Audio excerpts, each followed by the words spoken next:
नमस्कार दोस्तों, वापस से एक नई वीडियो में आपका स्वागत है। और आज की जो वीडियो है स्पेशली उत्तराखंड पंचायत चुनाव 2024 को लेकर के है। और इस वीडियो के अंदर हम लोग बहुत सारी बातों के बारे में डिस्कस करने वाले हैं। साथ ही साथ इस वीडियो के अंदर आपको ये भी पता चलेगा कि उत्तराखंड में पंचायत चुनाव कब होने वाले हैं, कितने तारीख से उत्तराखंड में वोटिंग शुरू हो जाएगी। और साथ ही साथ आपको ये भी पता चलने वाला है कि इस चुनाव में क्या बड़े बदलाव किए गए हैं। निकाय चुनाव का जो एक तरीके से डेट है वो कब होगा, निकाय और पंचायत चुनाव एक साथ होंगे कि नहीं होंगे, ये भी अपडेट आपको इस वीडियो के अंदर मिलने वाली है।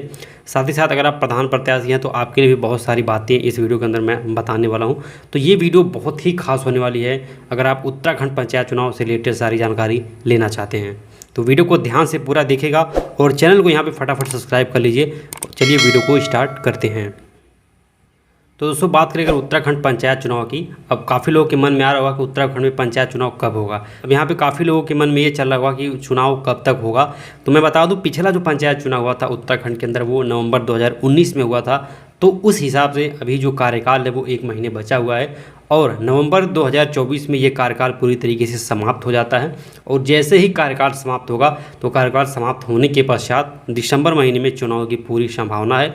और उस हिसाब से उत्तराखंड राज्य निर्वाचन आयोग अपनी तैयारियों में लग चुका है। जो भी जरूरी मानक होते हैं वो मानक पूरे कर लिए गए हैं। जो भी जरूरी चीज़ें होती हैं जैसे परिसीमन का काम वो सब हो चुका है। और इस बार आरक्षण में भी बहुत ज़्यादा हेरफेर आपको देखने को मिलेगा और परिसीमन का काम लगभग सभी जिलों में पूरी तरीके से हो चुका है।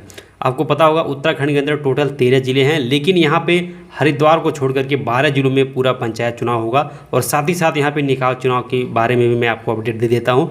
निकाय चुनाव का एक तरीके से जो कार्यकाल था वो दिसंबर 2023 में ही ख़त्म हो गया था। उसके बाद से प्रशासकों की नियुक्ति की गई थी, उसके बाद से यहाँ पे सारी चीज़ें चल रही थी। पंचायत चुनाव को देखते हुए सरकार ने बहुत बड़ा फैसला लिया और इन्होंने 1 महीने का कार्यकाल निकाय का बढ़ा दिया है। निकाय चुनाव जो पहले होने वाला था उसको 1 महीने का कार्यकाल उसका बढ़ा करके अब सरकार ये सोच रही है कि दोनों चुनाव एक साथ करवाया जाए, निकाय वाला चुनाव भी और साथ में पंचायत का भी चुनाव करवाया जाए। ऐसे में दो बड़ी बातें हैं, अगर इकट्ठे चुनाव हो जाते हैं तो बहुत फ़ायदा होगा उत्तराखंड में। तो दोस्तों, उत्तराखंड में पंचायत चुनाव और निकाय चुनाव दोनों एक साथ कराने पे एक फ़ायदा होगा कि आचार संहिता से बचा जा सकेगा। वैसे अगर अब दोनों चुनाव 2 बार अलग अलग किए जाएंगे तो 2 बार आचार संहिता लगेगा और उसमें काफ़ी पैसे भी नुकसान होंगे, काफ़ी चीज़ें दिक्कत होने वाली हैं। लेकिन अगर यही चुनाव इकट्ठे हो जाता है तो यहाँ पे आचार संहिता जो 1 बार लगेगा और उसमें सारा काम कंप्लीट हो जाएगा। और बात करें कितने चरण में होगा, तो अभी के हिसाब से उत्तराखंड में जो पंचायत चुनाव होने वाला है, त्रिस्तरीय पंचायत चुनाव जिसमें जिला पंचायत सदस्य का भी चुनाव होने को है, साथ ही साथ 7,795 ग्राम पंचायतों में भी चुनाव होने को है जिसमें ग्राम प्रधानों की नियुक्ति होनी है और बीडीसी प्रत्याशी जो हैं उनकी भी एक तरीके से चुनाव होनी है। तो ऐसे में त्रिस्तरीय पंचायत चुनाव होने हैं और ये जो चुनाव वो 3 चरणों में होगा। एक चरण में करवा पाना संभव नहीं है क्योंकि उतने संसाधन नहीं उपलब्ध हैं। तो ऐसे में 3 चरण में ये चुनाव होगा और निकाय चुनाव और त्रिस्तरीय पंचायत चुनाव ये दोनों चुनाव इकट्ठे होने वाले हैं। और इसमें एक फ़ायदा ये होगा कि आचार संहिता 1 बार लगाना होगा और उसी में ये सारा चुनाव कंप्लीट हो जाएगा और इकट्ठे वोटिंग हो जाएगी। इसको लेकर के जो शहरी विकास मंत्री हैं प्रेमचंद अग्रवाल उत्तराखंड के, उन्होंने सीएम पुष्कर धामी से बात किया है। बात करने के बाद से उन्होंने सरकार के हित में, जनता के हित में जो भी निर्णय हुआ है उन्होंने कहा है कि हाँ, ये जो चीज़ें हैं वो बिल्कुल सही हैं और दोनों चुनाव इकट्ठे ही करवाए जाएंगे। तो एक बहुत बड़ी अपडेट थी, जो निकाय चुनाव है और पंचायत चुनाव ये दोनों एक साथ करवाए जाएंगे। आपको बताते चलें कि पिछले कुछ दिनों से ये मांग चल रही थी, जुलाई से ही प्रदर्शन हो रहा था कि ये जो कार्यकाल है इसमें 2 साल कार्यकाल को बढ़ाया जाए। जो पंचायत इस समय पंचायत कार्यकाल चल रहा है पंचायतों का, उसमें 2 साल बढ़ाया जाए। और इसको लेकर के काफ़ी विवाद हुआ, काफ़ी प्रोटेस्ट हुआ, धरना हुआ। जितने भी ब्लॉक थे 80 से 90 ब्लॉक उत्तराखंड के अंदर, सभी ब्लॉकों पर प्रदर्शन हुआ। और पुराने जो पंचायत के प्रधान हैं उनका कहना था कि हमारा जो कार्यकाल है उसको 2 साल आगे बढ़ाया जाए। और क्यों ऐसा कहना था, उनका कहना था कि जो कोरोना का टाइम था 2019-20 या 2021 का, उस टाइम में ना पंचायतें बैठ पाई, ना सही से काम हो पाया। तो उसको लेकर के उनकी मांग थी कि 2 साल इसको बढ़ाया जाए। और क्योंकि पिछले कुछ सालों में 10 से 15 साल पहले 2001 में एक बार चुनाव हुआ था तो वहाँ पे हुआ था, ऐसे कुछ राज्यों में भी पंचायत का कार्यकाल बढ़ाया जाता है। तो इसी चीज़ को लेकर के काफ़ी दिनों से विवाद चल रहा था और ये जो मामला है वो सुप्रीम कोर्ट तक पहुँचा था। तो फिर कोर्ट ने अच्छे से देखा सारी चीज़ों को और उसके बाद वो अर्जी खारिज हो गई है। और सरकार ने भी पूरा स्पष्ट कह दिया है कि पंचायत एक्ट में कहीं भी ऐसा कोई प्रावधान नहीं है कि ज़रूरी है 2 साल कार्यकाल बढ़ाया जाए। कार्यकाल बढ़ाने का कोई भी प्रावधान नहीं है पंचायत एक्ट में। तो इसको लेकर के ये जो काफ़ी बात चल रहा था ये पूरी तरीके से शांत हो गया है और अब सरकार ने सब कुछ स्पष्ट कर दिया है, क्लियर कर दिया है कि जो पंचायत चुनाव होने वाले हैं वो अपने तय समय पे होंगे, कार्यकाल नहीं बढ़ने वाला है। ऐसे में अगर आपको लगता है कार्यकाल बढ़ेगा तो आप अभी से सचेत हो जाइए, कार्यकाल बिल्कुल भी नहीं बढ़ने वाला है। चुनाव अपने तय समय पे होगा और नवंबर में ये कार्यकाल खत्म हो जाता है, ये पंचवर्षीय जो चल रहा है, और दिसंबर में कमर कस के उत्तराखंड सरकार पूरी तरीके से तैयार है, राज्य निर्वाचन आयोग तैयार है और दिसंबर में चुनाव घोषित हो जाएगा। अब बात करें इस चुनाव में कुछ बड़े बदलाव की, तो इस चुनाव में कुछ ऐसे बदलाव हुए हैं। यहाँ पे 50 नई ग्राम पंचायतें ऐड की गई हैं पूरे उत्तराखंड के अंदर। तो 50 नई ग्राम पंचायतें ऐड की गई हैं और 13 जो ग्राम पंचायत है उसको निरस्त किया गया है। ये कुछ बड़े बदलाव किए गए हैं। साथ ही साथ परिसीमन में भी कुछ इस बार आरक्षण बदला जाएगा और जहाँ पे महिला सीट आई है वहाँ पे हो सकता है पुरुष सीट आए या फिर ज़्यादा से ज़्यादा महिला सीट आए। जो जाति समीकरण है उसके हिसाब से भी सारी चीज़ों को सेटअप किया जाएगा। तो और साथ ही साथ अगर बात करें हम 2 बच्चों वाले नियम का, तो जिनको नहीं पता है उनको मैं आपको बता देना चाहता हूँ। तो जिनको ये बात नहीं पता है, पिछले कुछ वर्षों से ये मांग चल रही थी कि जिनके 2 से ज़्यादा बच्चे हैं उन्हें चुनाव लड़ने का अधिकार नहीं होना चाहिए, और ऐसा एक तरीके से जनसंख्या नियंत्रण के लिए किया गया था।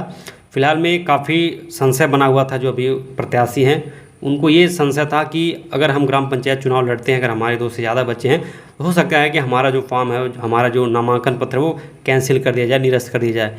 तो ऐसा नहीं है। इस बार इसको भी लेकर के कोर्ट में काफ़ी बातें हुई हैं और इस बार निर्णय ये लिया गया है कि ये एक तरीके से ये जो चुनाव है इस चुनाव में तो चल सकता है। अगर आपके 2 से अधिक बच्चे हैं तो आप आराम से चुनाव लड़ सकते हैं, नामांकन फॉर्म भर सकते हैं, कोई परेशानी नहीं होगी, कोई दिक्कत नहीं होगी। लेकिन अब इसके बाद से अगला जो पंचवर्षीय चुनाव होगा इसके अंदर इस चीज़ को काफ़ी सख्ती से लागू किया जाएगा। जिनके 2 से अधिक बच्चे हैं वो चुनाव नहीं लड़ सकते हैं। और इसमें भी लेकिन एक कंडीशन रखा गया है, 2019 से पहले अगर उनके 3 बच्चे हैं तब तो वो चुनाव लड़ सकते हैं, लेकिन 2019 के बाद अगर वो पिता बने हुए हैं, उनके 2 से अधिक पुत्र हैं, पुत्रियां हैं, तब आप चुनाव लड़ने के योग्य नहीं हैं। तो ऐसे में कुछ बड़ी अपडेट रही हैं बच्चों को लेकर के। तो दोस्तों कुछ इस तरह से ये सारे अपडेट हैं।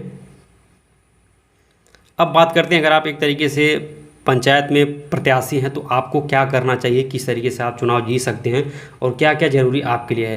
तो दोस्तों आपको पता होगा चुनाव जब बहुत ज़्यादा नज़दीक है तो ऐसे में वोटर लिस्ट का काम शुरू हो गया है।